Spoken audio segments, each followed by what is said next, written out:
Welcome back from lunch, everyone. So, the right of cannabis legalization has come in, but many questions remain regarding the specifics on how cannabis should be regulated. This panel features Rebecca Gasca, Governor Bill Weld, Jeremy Unruh, and Grover Norquist.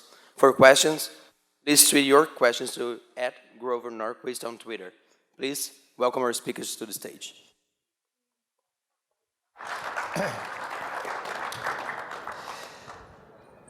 Okay, well, I had thought that the whole movement towards decriminalizing, legalizing cannabis was going to start earlier, but take longer. And we've seen a lot of movement over the last several years in the states, and we have some real experts with us on how it's happened, what's likely to happen, and these are the guys who are going to be making it unfold in all 57 states. Who did we wish to start with? I'm happy to do a quick background. Okay. Yeah. So really, the state of California was the first. Rebecca Gasca. Thank you, Rebecca. Pistil and Stigma is my firm. I run a strategy firm in the cannabis space. And really, the state of California was the arrow that shot across the bow with the ballot initiative, Prop 215, that allowed collective use for medical marijuana patients. And that model was since employed in many different states in terms of taking a ballot-driven approach directly to the voters. What year? That was 1998. Okay, so that's been a while. It's been a while, yep. It's been about 20 years now. And we've seen movement piecemeal, state by state. And once states saw that the sky was not falling in terms of allowing medical marijuana patients to consume, ballot initiatives began being put forward by a lot of the same advocates in order to legalize and create commercial systems. So because I work primarily out of Nevada, that's where most of my staff is, I'll just illustrate a point. Nevada had a constitutional initiative, ballot initiative in 98 and 2000, giving constitutional protection to medical marijuana patients. But it wasn't until just a few years ago we had our recreational initiative, and that was after we had a legislative approval in order to create a commercial program to cultivate, produce, and sell marijuana to patients. How many states right now have medical marijuana, and how many have legislated the legalization, even if it isn't quite for recreational? It's a good question. I think we're probably over 30 with 33 and 10. There you go. And that 33, the system is different in every single state in terms of how operators are allowed to operate. Okay. Bill Weld? Yes, sir. Well, I'm Bill Weld. I used to be governor of Massachusetts back in the 1990s. And in 1991, I endorsed medicinal marijuana for treatment of either nausea from chemotherapy or for glaucoma, which there was a lot of support for in literature as having health benefits. So I was only 25 years ahead of everybody instead of just 10 years as I was with gay and lesbian rights. So in April of this year, I joined the board of a cannabis company called Acreage Holdings, which is in 18 states in the US, and I joined it with John Boehner, the former Speaker of the House, who in 2011 had somewhat famously said, "Cannabis legal ever over my dead body." And so he was the two-headed cow when we went on a media tour after joining the board. Everyone wanted to see him because of his past positions, but it's been a delight. Within days of our joining that board and making a lot of political noise, frankly, on New York TV, two things happened. One, the FDA, the Food and Drug Administration, which regulates these things, put out a statement saying, anybody who thinks maybe we should deschedule cannabis as a Class 1 narcotic, file your comments with us, the FDA, by April 23rd. Then the day after that, Jeff Sessions, the then Attorney General, said, maybe we need more study of cannabis. So I inferred that they were watching. And we were feeling pretty good about the politics of descheduling cannabis until August, when BuzzFeed, which has had a bad week, came out with a true story that said 16 cabinet agencies in Washington and big other agencies in the federal government have all confirmed that they received from the White House a questionnaire saying, give us bad news stories about marijuana. Just give us bad stuff, okay? And they didn't go on to say it has to be true. They said, just give us bad stuff. So that was a downer. I inferred from that the administration had decided to do a 180 on cannabis policy. Candidate Trump, back in 2016, wisely said, in my view, this is a states' rights issue. And that's where Boehner and I are today. We're not saying that Alabama has to legalize pot if they don't want to. We're saying this should be up to the states without interference from the feds. A position endorsed today by my old friend Bill Barr, the, I think, probably incoming Attorney General. So that's a good sign. Another good sign, I'm almost done. Another good sign is the midterm elections with the Dems taking the House. Cannabis legislation have been absolutely blocked the last several years by Pete Sessions, who was a U.S. rep from Texas, who had a family situation. He just was implacably opposed. The new chair of he was chair of the Rules Committee. The new chair of the Rules Committee is Jim McGovern from Massachusetts, who said, we're going full speed ahead on this. And even President Trump said to Cory Gardner, who's a Republican senator from Colorado, I will not mess with you if stuff is legal in your state. And Barr repeated that today. So I sort of agree that this all took a lot longer than I thought it would, but I think the speed is picking up, and I wouldn't be surprised if you saw enactment of the States Act, which is the wonderful 10th Amendment, Cory Gardner, Elizabeth Warren, go figure, bipartisan bill to declassify cannabis as a Class 1 narcotic, enacted by June 30th. Jesse Unruh. Jeremy. I'm sorry, Jeremy. Jesse and I are from the same little tiny town in Kansas, and he was the big politician who was able to deliver the electoral votes of California to the Kennedys. I am not Jesse Unruh, I'm Jeremy Unruh, and I'm the Director of Regulatory Affairs for PharmaCann.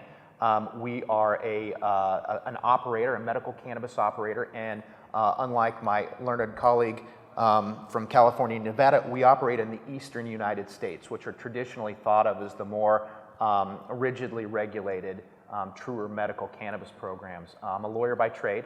I was a prosecuting attorney in Chicago for many years, from traffic court up through the chief judge of our felony criminal courthouse. And it was at that time my wife turned to me, pregnant with our first child, and told me that it was time for me to go get a real job. So I went into the private practice of law for about 8 years. And in 2014, one of my partners, who himself was a PhD in molecular biophysics and a great patent lawyer, turned to me and he said, Jeremy, I just applied for a bunch of these medical marijuana licenses. And I said, you did what? And I said, well, you're not leaving me in this place, so let's go. And we were awarded more licenses in Illinois than any other group applying. Then we also applied for and were successful in New York. And then since then, we are developing or operating facilities in Massachusetts, Ohio, Maryland, Virginia, and I may be leaving a state out. But that's been our focus thus far. And what I would say is that while the velocity of what we're kind of generally calling legalization of cannabis at the federal level, while the velocity isn't quite what we thought it might have been, that's not true in the states. The states are racing head over teacups towards not only legalizing cannabis for medical use, but those states that have existing and operating functioning medical cannabis programs are now starting to take that next step into adult use, or what's that going to look like? And so it's an exciting time. I hope the prediction of the governor is correct, that by the middle of this year, we see passage of the States Act. My personal opinion is that it might take just a little bit longer, but I think that there are some iterative steps that we can look for to make sure that we're benching that progression appropriately. And one of those might be an appropriations rider that bars the Department of Treasury from spending any tax dollars to enforce bank secrecy or anti-money laundering laws against banks who are responsibly banking medical marijuana or adult use marijuana licensees. That would be an iterative step. There's already an appropriations that bars the Department of Treasury from enforcing the Controlled Substances Act against responsibly operating medical cannabis licensees. So those are some of the little pieces that I see that will move us towards what I think will happen at some point in time in the very There near was future. a parallel issue that just shot across 41 states. This was the right to try legislation to allow somebody who has a terminal disease to get a drug that was ruled safe by the FDA, but not yet effective. Well, I'm dead in 7 months, and you want 5 years to study effective. 41 states passed laws, much like medical marijuana, meaning, I know you feds have a law against this, we don't care. We say you can have access to life-saving drugs now, without waiting for the extra time. 41 states passed it, and then Washington, House and Senate unanimously passed it. Taking on the DEA or the FDA X number of years ago would have been a fool's errand. And yet, right to try shot across the states and then right into Washington. And the opponents, including pharmaceutical companies that were unsure about this as well, just got completely rolled on right to try. I see a similar state by state, taking the countryside, surrounding the big city, and showing up to Washington, where perhaps we get faster action than we might have thought because of the depth shown at the state level.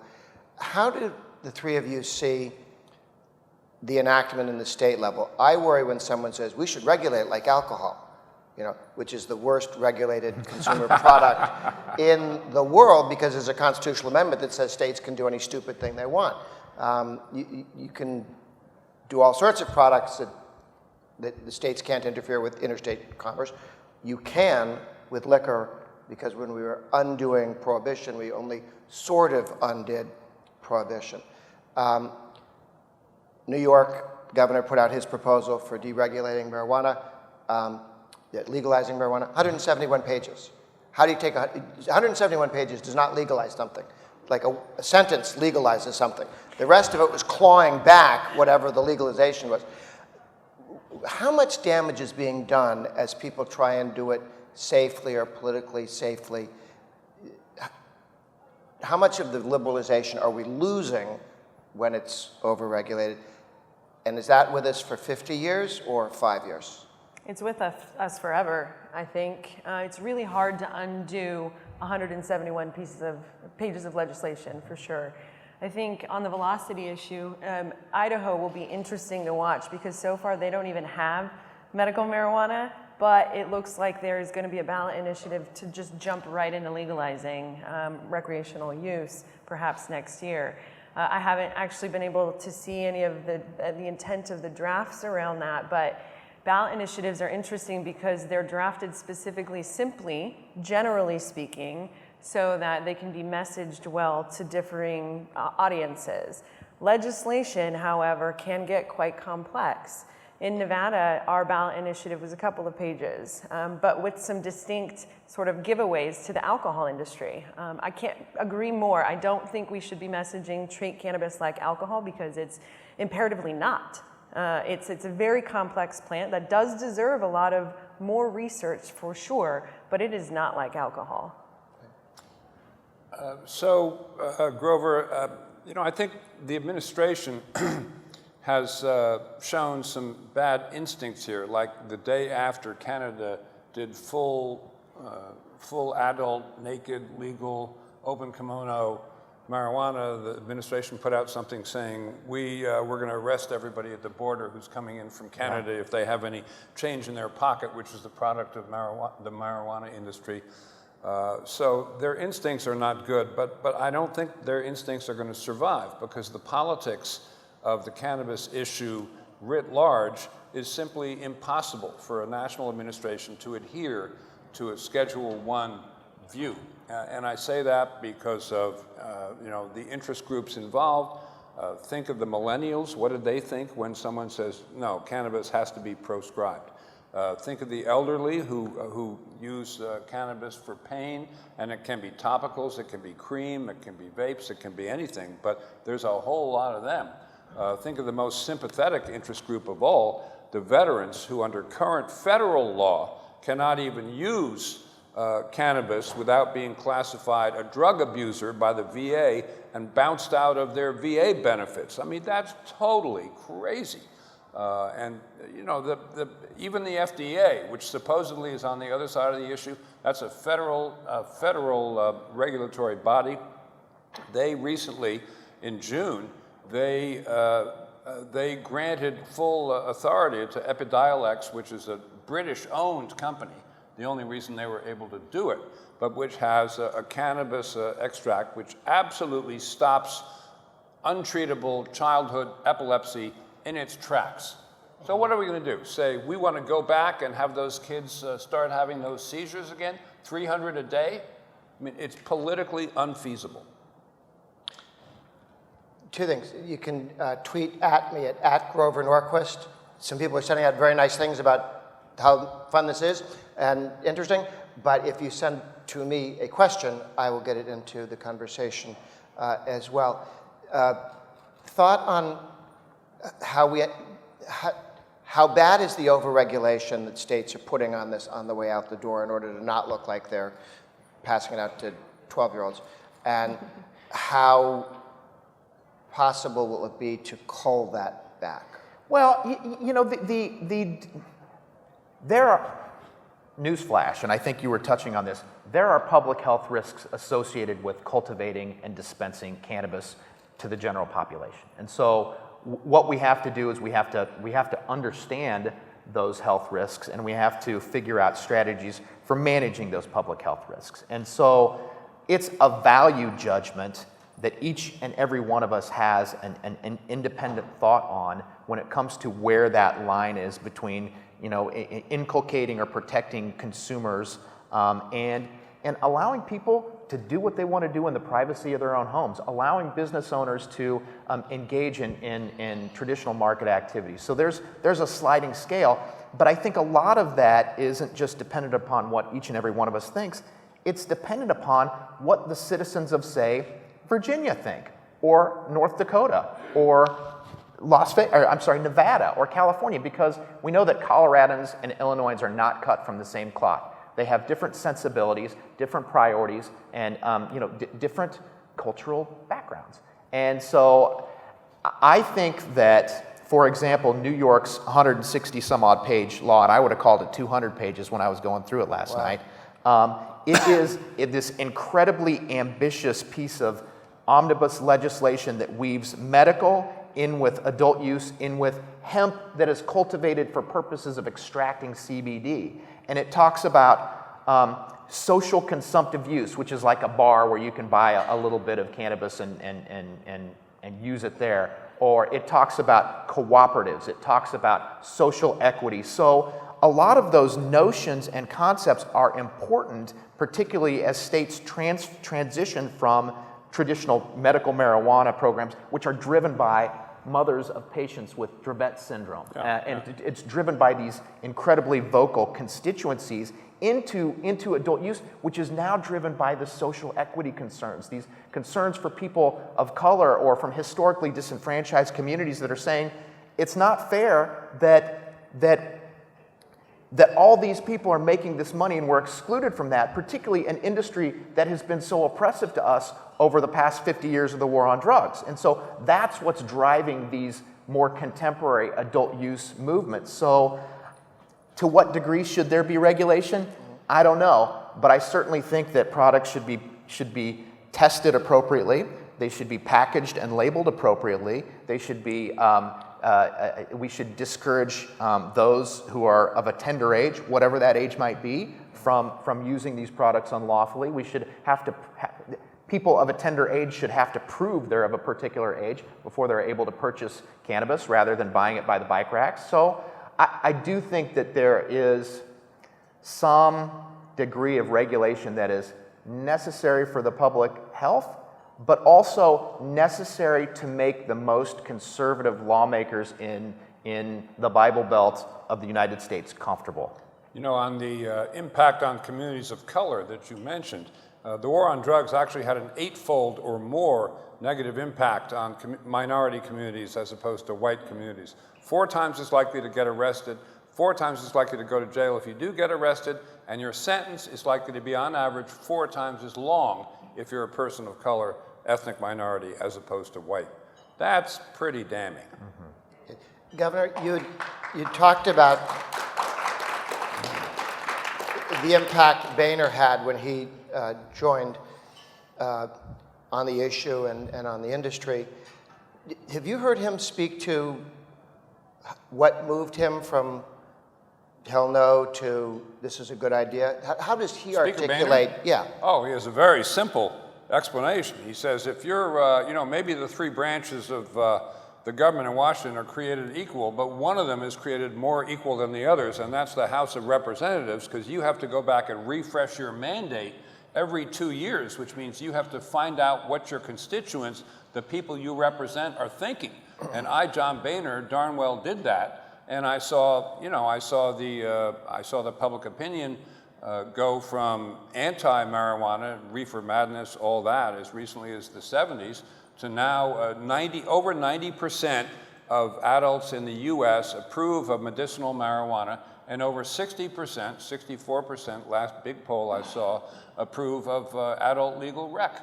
So it's a mismatch with a sort of hangover in Washington, and there's been, I hope this isn't too strong a word, but almost a conspiracy between the National Institute on Drug Abuse and the DEA and the White House since Nixon to demonize marijuana. And you don't hear reefer madness out of Washington anymore, but it's the same idea. And this August memo, give us bad stuff about marijuana. We don't care what it is.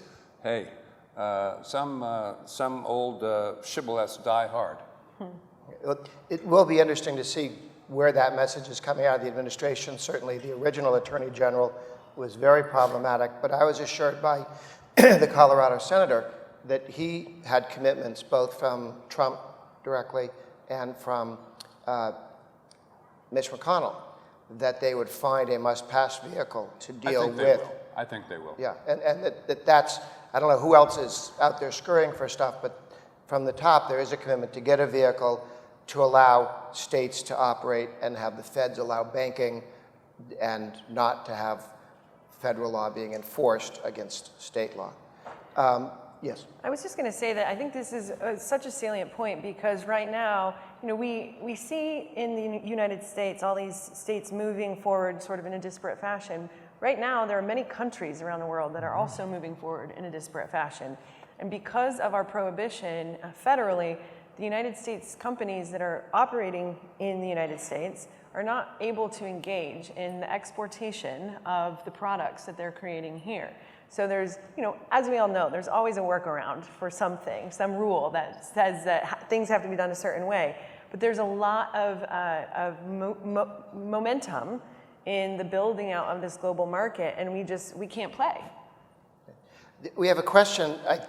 How can we create an effective cannabis lobby that legislative offices don't treat as a joke?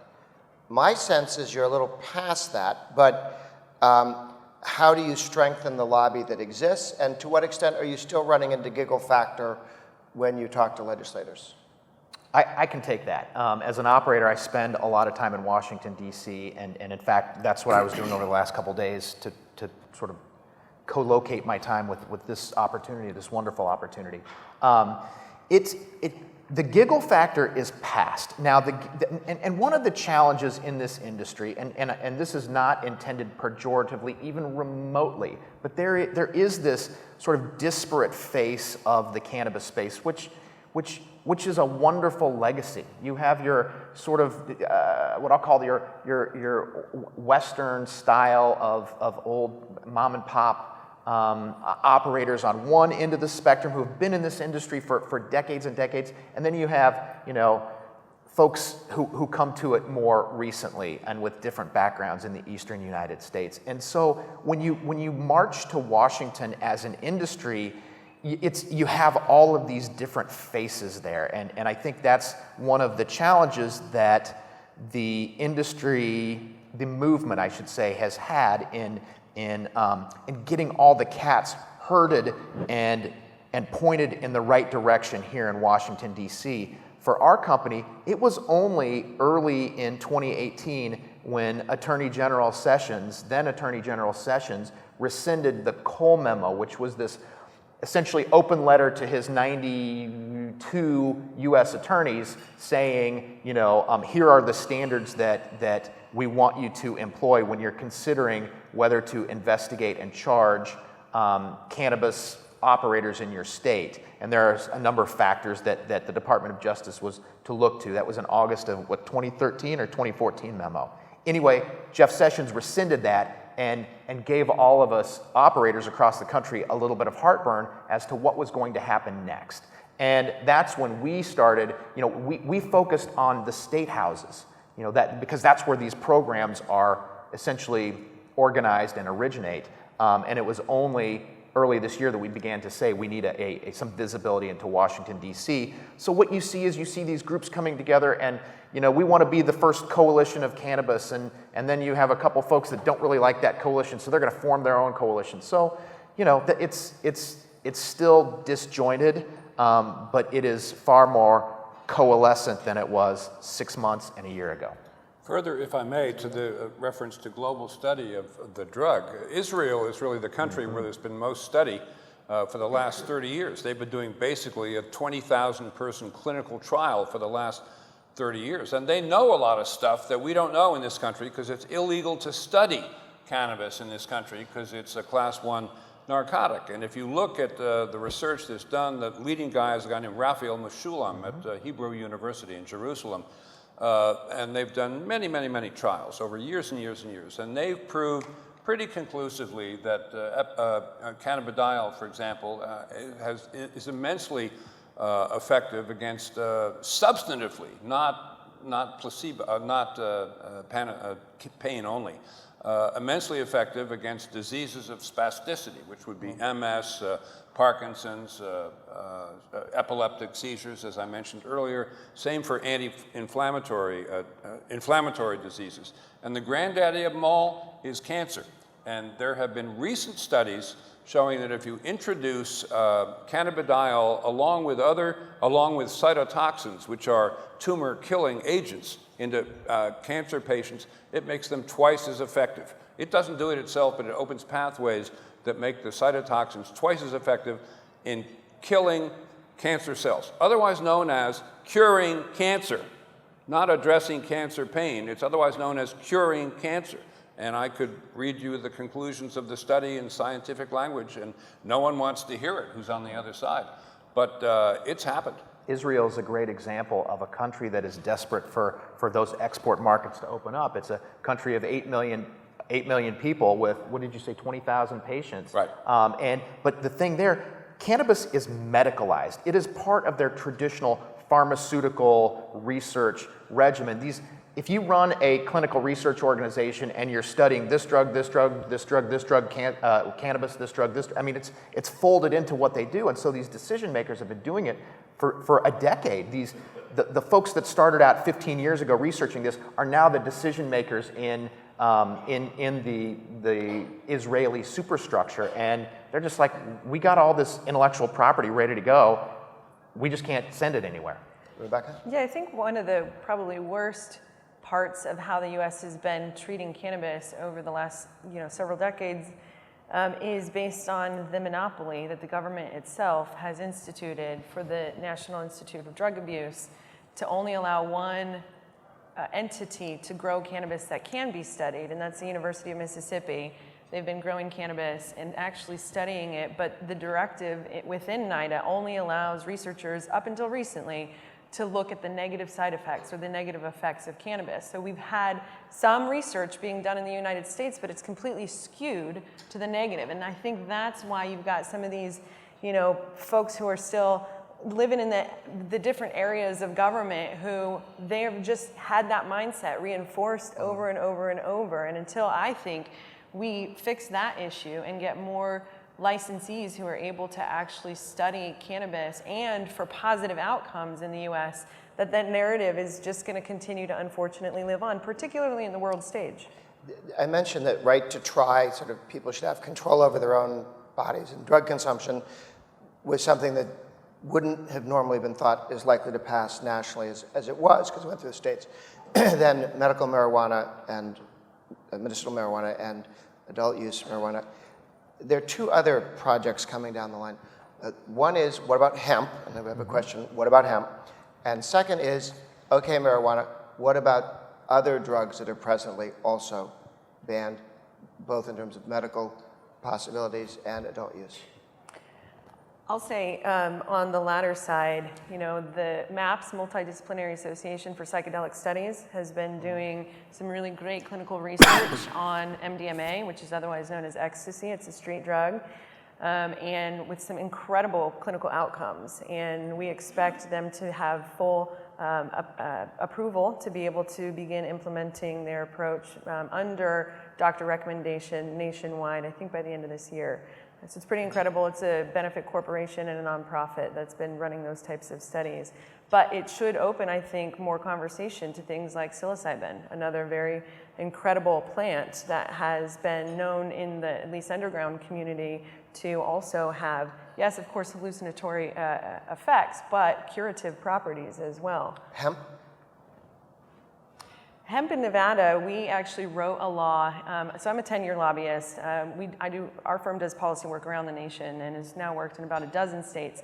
In Nevada, when we created the hemp law, we specifically enabled the extracts from hemp to be folded into the medical marijuana product manufacturing and dispensation, so that for people or organizations, companies that were licensed who wanted to have a high amount of ratio of CBD to THC, that they would be able to do that at a lower cost point because they were able to pull it from hemp. We have seen a bit of division from state to state in terms of legislators not really understanding that cannabis is cannabis, and there are some issues that we do need to think about. We just call it hemp because it has a low psychoactivity. It's still cannabis.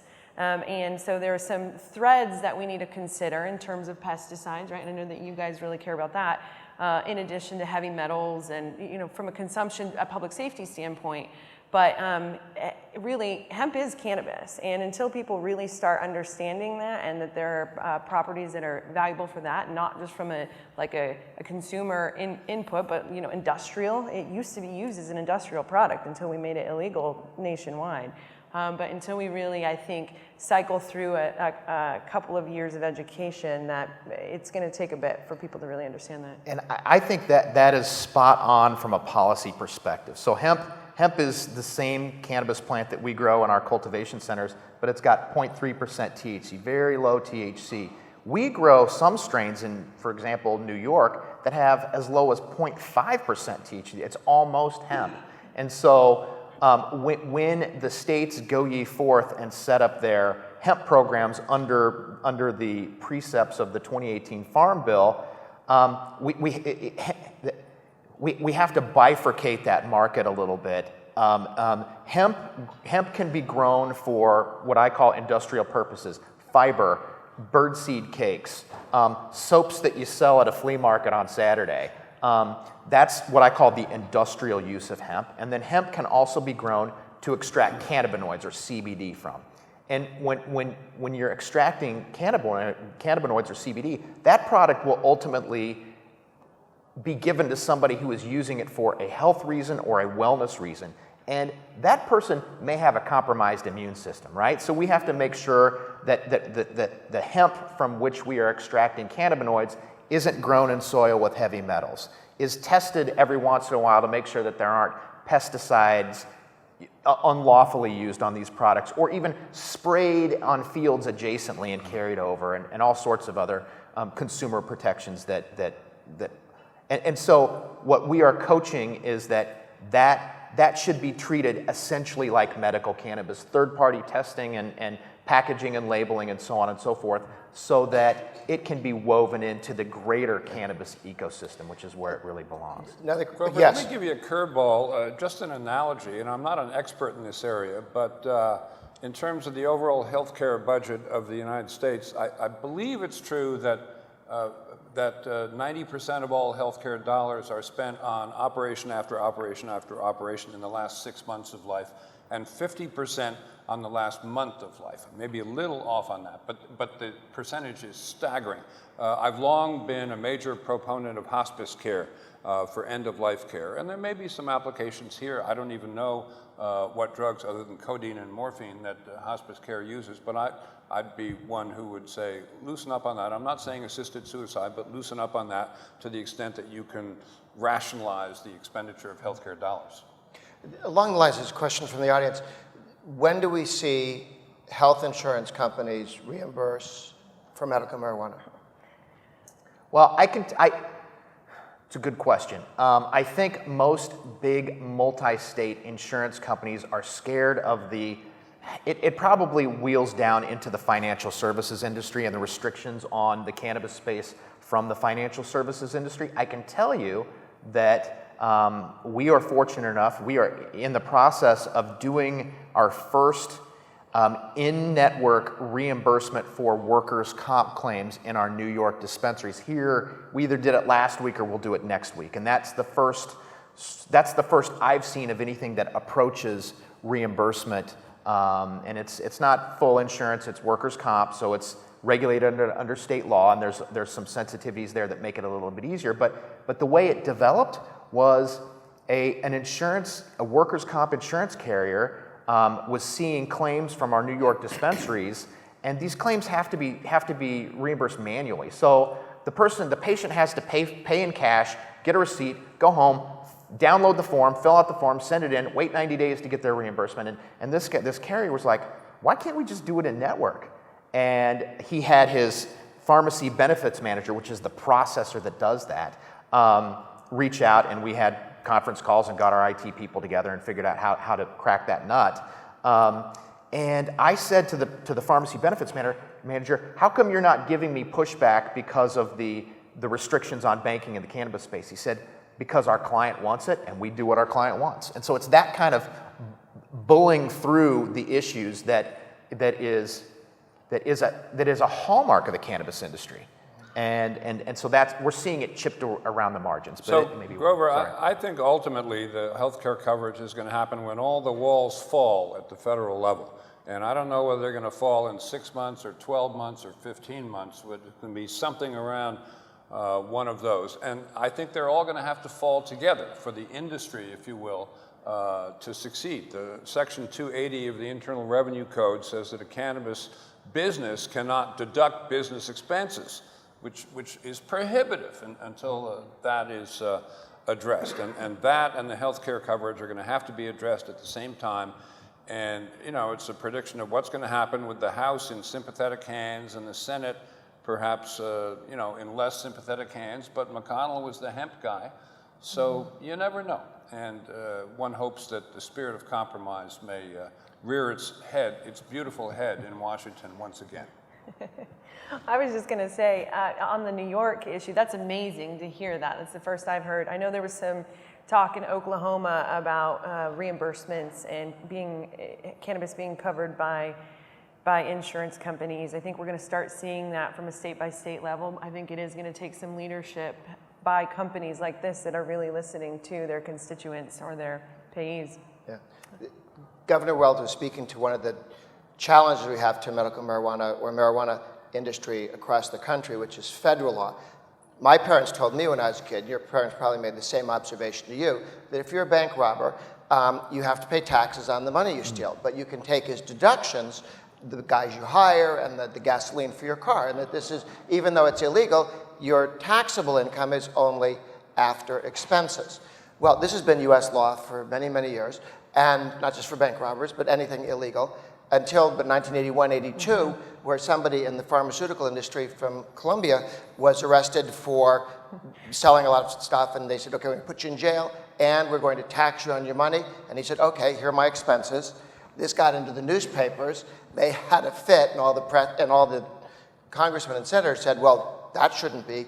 So still, if you're robbing banks, you can take those deductions. But if you're selling a Schedule I drug, you can't.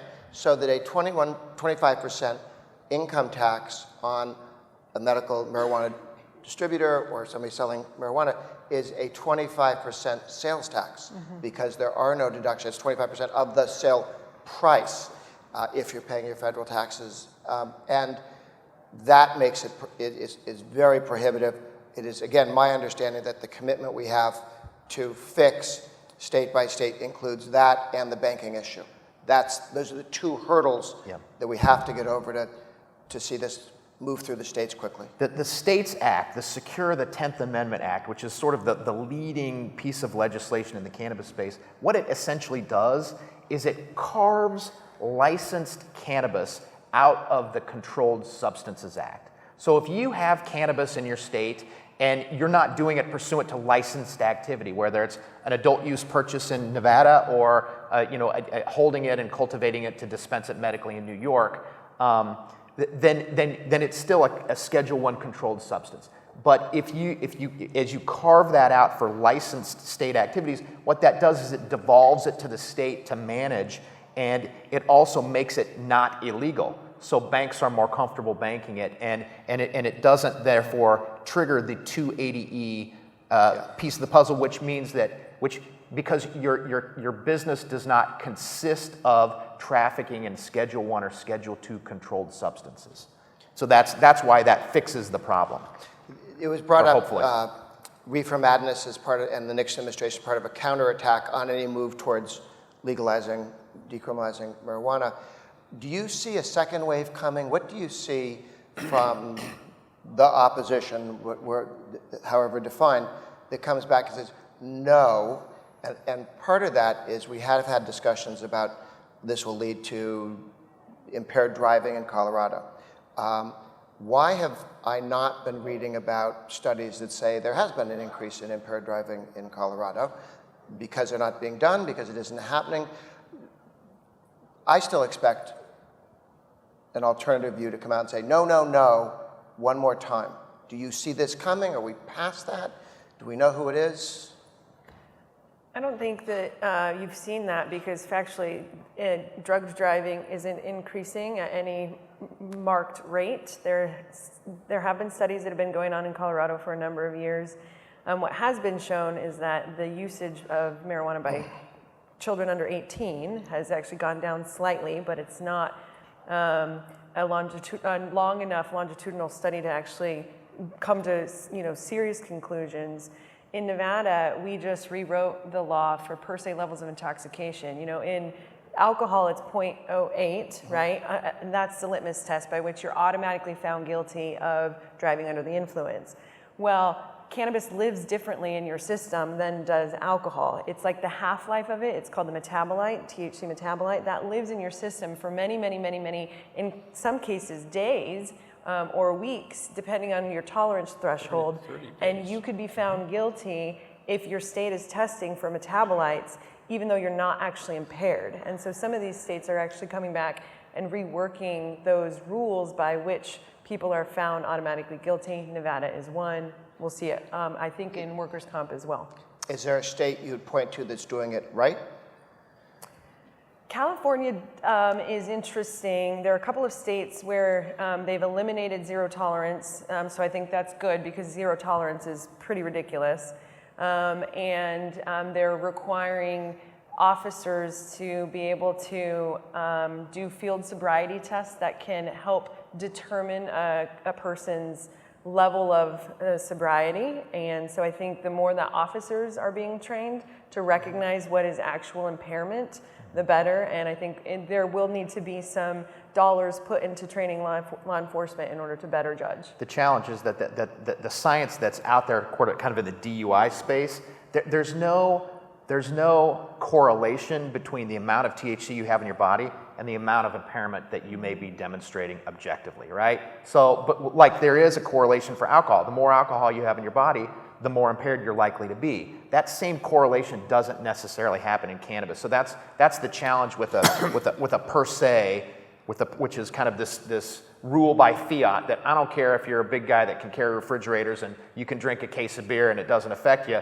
If you're over 0.08, we're going to call you driving under the influence, and that's the disconnect in the DUI space. So Grover, my answer to your general question, can we expect another round of Nixon law and order reefer madness? My answer is, as I said earlier, I think the politics of taking that position are completely doomed to failure, and I would like to think that those folks in the White House today are too smart to go for that, unless there's always a possibility that they get overruled by the commander-in-chief at 3 in the morning. There is one example of where this may actually come to play pretty quickly. The drug kratom is coming out of mostly Asia, and the DEA has been trying to schedule it as a Schedule I substance. And so there are a lot of people that are using kratom to actually wean themselves off of opioids. And there's a lot of pushback from communities around the nation that are standing up and saying that that's ridiculous. It is kind of a repetition of cannabis and the Kratom was just legalized in Thailand. It was, along with medical marijuana. Okay. Around the world, how are we doing? Legalization, decriminalization, marijuana, roughly. Moving as fast as the United States, faster, better, slower, worse? We're seeing it, but it's, Mexico has been socializing the issue for a very, very long, well, what seems like a long time, for I guess a couple years, a handful of years. But what you're seeing is you're seeing countries like Uruguay, or some of the Balkan countries, they're coming around to it. Germany has, if I'm not mistaken, legalized it, but they've medicalized it. So you get a prescription from a physician, you go to a pharmacy, and you get that. So you're seeing it chipped around, but I don't see the groundswell internationally that I see in the United States, but then my visibility may be limited too. I think people are really waiting to see what winds up happening in the world stage with Canada. They're still struggling a little bit with rolling out their products. Each province was allowed to make their own decisions in terms of how it was going to be getting to consumers. In Canada, if you were a medical patient, it used to arrive by mail. And now they're actually allowing brick and mortar stores in most of the provinces. And so I think a lot of the countries around the world are watching to see what happens with Canada. Mexico is moving forward. They've created an importation program. And under certain thresholds, derivatives of cannabis can actually go directly into cosmetics and foods right now, so long as the THC level is not over, I forget what percent, it's like 0.5. Well, we need to wrap up, but if I could ask each of you to take a minute to either answer the question I should have asked, or the audience should have asked, or something that we left on the table. Let me say one thing. In terms of the world market, when the world market is fully matured and all the countries that have passed their laws,